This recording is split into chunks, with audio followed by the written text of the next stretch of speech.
Hi friends, welcome to DD shine recipes and tips. வாழைக்காயை வச்சு chicken gravy flavour வர மாதிரி ஒரு சூப்பரான டிஷ் செய்யலாம். இது சப்பாத்தி, தோசை, பூரி, இட்லி எல்லாத்துக்கும் சூப்பராக இருக்கும்.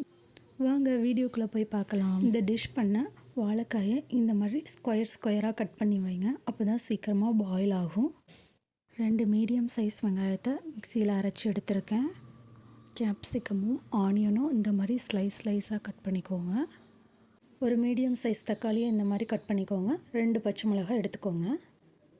ஒரு 5-6 முந்திரியாக ஹாட் வாட்டரில் ஒரு 15 மினிட்ஸ் ஊற வச்சு அரைச்சி போட போகிறேன். இது தேவைப்பட்டால் ஆட் பண்ணுங்கள். ஜஸ்ட்டு நான் ரிச்னஸ்க்கு தான் ஆட் பண்ணுறேன். காரத்துக்கு ஏற்ற மிளகாய்த்தூள், கரம் மசாலா ஒரு கறி மசாலா 1.5 ஸ்பூன், கருவேப்பிலை, கொத்தமல்லி கொஞ்சம். ஒரு பேன் எடுத்துக்கோங்க. அதில் கொஞ்சமாக பட்டர் ஆட் பண்ணிக்கோங்க. பட்டர் நல்லா மெல்ட் ஆனதுக்கப்புறமா கொஞ்சமாக ஆயில் ஆட் பண்ணிக்கோங்க. உங்களுக்கு தேவையான அளவுக்கு ஆயில் ஆட் பண்ணிக்கோங்க. ஆயில் நல்லா சூடானதும் அதில் தாளிக்க கொஞ்சம் சோம்பு போட்டுக்கோங்க. சோம்பு நல்லா வெடித்ததுக்கப்புறம் நம்ம அரைச்சி வச்சுருக்க ஆனியன் பேஸ்ட்டை அதை ஆட் பண்ணி அதை கொஞ்சம் நல்லா வதக்கணும். அதில் அந்த எண்ணெயிலே நல்லா அந்த பச்சை வாசனை போகிற வரைக்கும் அதை கொஞ்சம் நல்லா வதக்கிக்கணும். இந்த மாதிரி நல்லா வதக்கிக்கோங்க. அதில் உள்ள ரா ஸ்மெல்லாம் நல்லா போகணும். இந்த மாதிரி நல்லா வதக்கிக்கோங்க. அதில் உள்ள ரா ஸ்மெல்லாம் போனால் தான் நல்லாயிருக்கும்.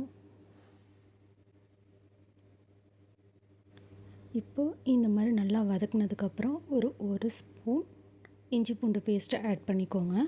அதையும் நல்லா வதக்கிக்கோங்க. அதோட ரா ஸ்மெல்லும் போகணும். இஞ்சி பூண்டோட ரா ஸ்மெல் நல்லா போகிற வரைக்கும் வதக்கிக்கோங்க. நல்லா வதங்கினதுக்கப்புறம் அதில் ஒரு 1/2 ஸ்பூன் மஞ்சள்தூள் போட்டுக்கிறேன். மிளகாத்தூள் நான் ஒரு 2.5 ஸ்பூன் போடுறேன். உங்களுக்கு எவ்வளோ மிளகாத்தூள் வேணுமோ அவ்வளோ போட்டுக்கோங்க. காரம் உங்களுக்கு எவ்வளோ தேவையோ அவ்வளோது போட்டுக்கோங்க. இப்போ நான் ஒரு 2.5 ஸ்பூன் போடுறேன் மிளகாத்தூள். உங்கள்கிட்ட கறி மசாலா இல்லை கரம் மசாலா ஏதாவது இருந்துச்சுனாக்கா அதில் ஒரு ஸ்பூன் போட்டுக்கோங்க. போட்டு எல்லாத்தையும் இப்போது நல்லா வதக்கிடுங்க. நல்லா ஒரு ரா ஸ்மெல் போகிற வரைக்கும் நல்லா வதக்கிடுங்க. அது எல்லாமே மிக்ஸ் ஆகணும். இஞ்சி பூண்டு பேஸ்ட்டு, வெங்காய பேஸ்ட்டு எல்லாத்தோடையும் மிக்ஸ் ஆகி அது நல்ல ஒரு கலர் கொடுக்கும். அதுக்காக தான் நான் ஃபஸ்ட்டே இந்த ஸ்பைசஸ்லாம் நான் ஆட் பண்ணிட்டேன். இப்போது நான் 2 பச்சை மிளகாய் ஆட் பண்ணி அதையும் நல்லா வதக்கி விட்டுறேன். இப்போ எல்லாம் நல்லா வதங்கினதுக்கப்புறம் நான் 1 கிளாஸ் தண்ணி ஆட் பண்ணிக்கிறேன்.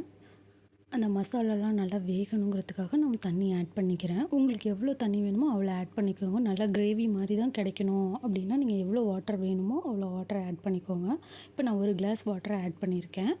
இந்த வாட்டரை ஆட் பண்ணிவிட்டு அந்த மசாலா நல்லா கொதித்து எண்ணெயெல்லாம் பிரிகிற வரைக்கும் நம்ம வெயிட் பண்ணலாம்.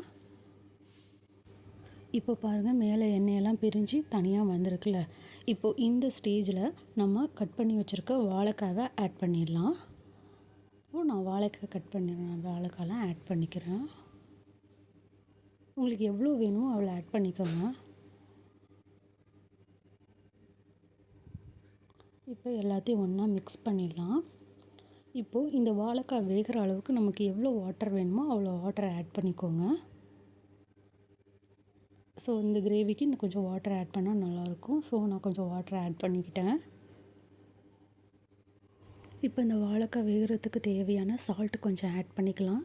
இப்போ இந்த கிரேவி ரெடி ஆகிட்டு இருக்க அதே டைமில் நம்ம கட் பண்ணி வச்சுருக்கோம்ல டொமேட்டோ, கேப்சிகம், ஆனியன் ஸ்லைஸ் பண்ணி வச்சுருக்கோம்ல, அதை லைட்டாக ஒரு பேனில் ஃப்ரை பண்ணி எடுத்துக்கலாம். வாங்க அதை பார்ப்போம். இப்போ ஒரு பேன் எடுத்துக்கோங்க.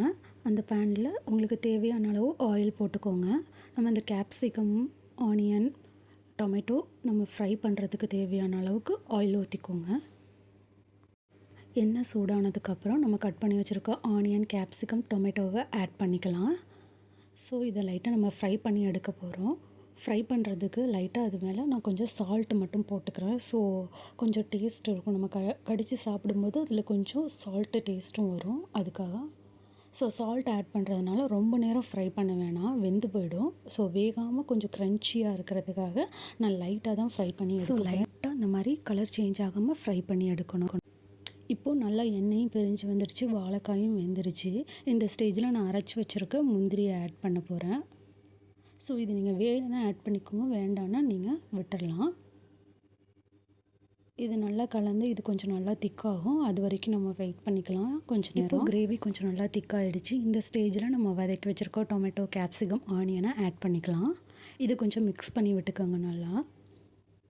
ஸோ இதை ஆட் பண்ணுறதுனால நம்ம சப்பாத்தி, தோசை, இட்லி எதுக்காவது வச்சு சாப்பிடும்போது அந்த க்ரன்ச்சியோட நல்லா அந்த கிரேவி ஃப்ளேவரும் இறங்கி நல்லா இருக்கும். அதுக்காக தான் நான் ஆட் பண்ணுறேன். எல்லாம் நல்லா மிக்ஸ் பண்ணதுக்கப்புறம் கருவேப்பிலை, கொத்தமல்லி போட்டுக்கோங்க. போட்டுட்டு ஸ்டவ் ஆஃப் பண்ணிடலாம்.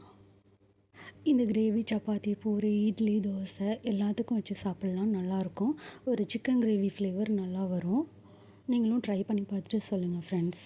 இந்த வீடியோ உங்களுக்கு பிடிச்சிருந்தா லைக் பண்ணுங்கள், சப்ஸ்கிரைப் பண்ணுங்கள்.